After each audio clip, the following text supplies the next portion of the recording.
Hello, my name is Paige Woolard, and I'm doing my presentation on clinical lycanthropy. So I chose to do this presentation on clinical lycanthropy because I was really interested in the video that we watched about werewolves. I thought it was really interesting that people at one time believed wholeheartedly that people could turn into wolves, and it resulted in executions.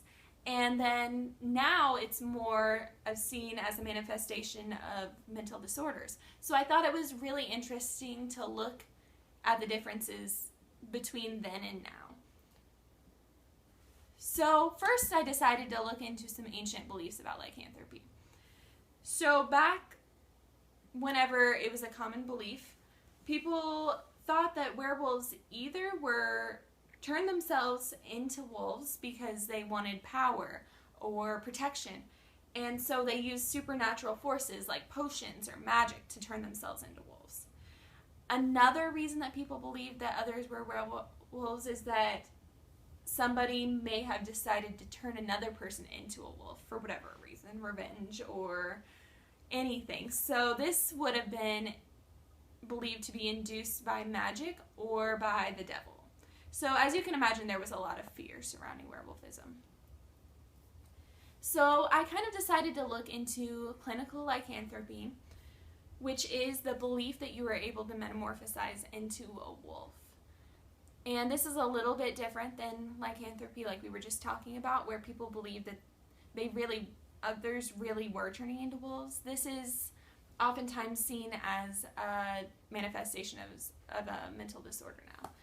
So Garlip says that lycanthropy's symptoms often, and this is a quote, can be seen in different mental diseases.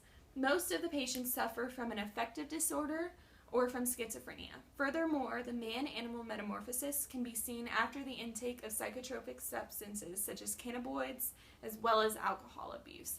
So a lot of times lycanthropy is a manifestation of either schizophrenia or affective disorder, so it is a manifestation of a mental disorder, or it can also be from drugs and alcohol.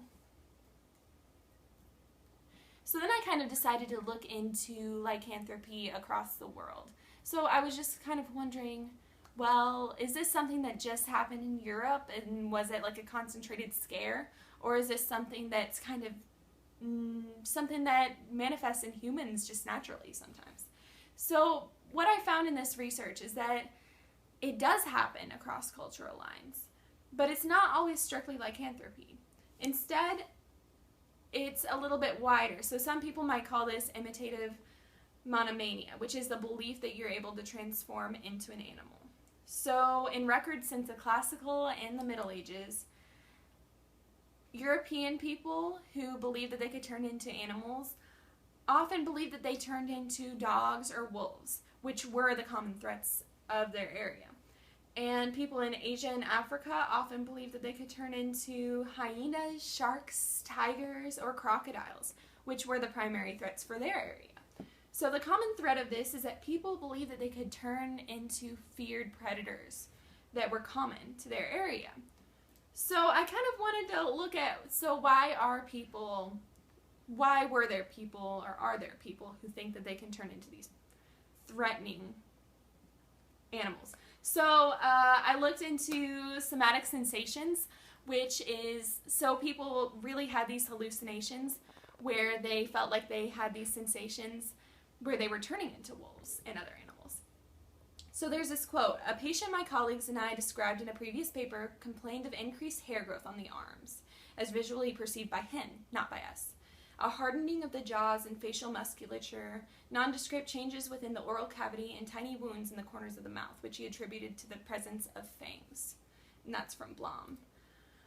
Another theory for why people believe that they could turn into werewolves is from Carl Jung, who has a theory of archetypes in the collective unconscious. So his theory is that long time ago in the primitive times, people made themselves look like these predators in order to protect themselves from whatever they needed to protect themselves from. So he believes that these things can carry over into our minds today whenever we're faced with risky situations and threatening situations. So people with lycanthropy might be kind of showing this collective unconscious archetype through their behavior like wolves.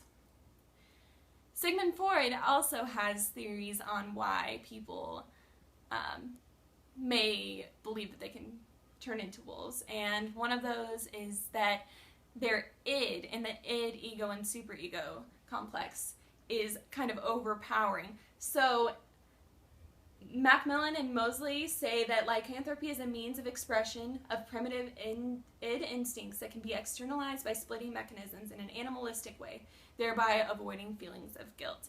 So people present their id as real animals in order to kind of express that part of themselves.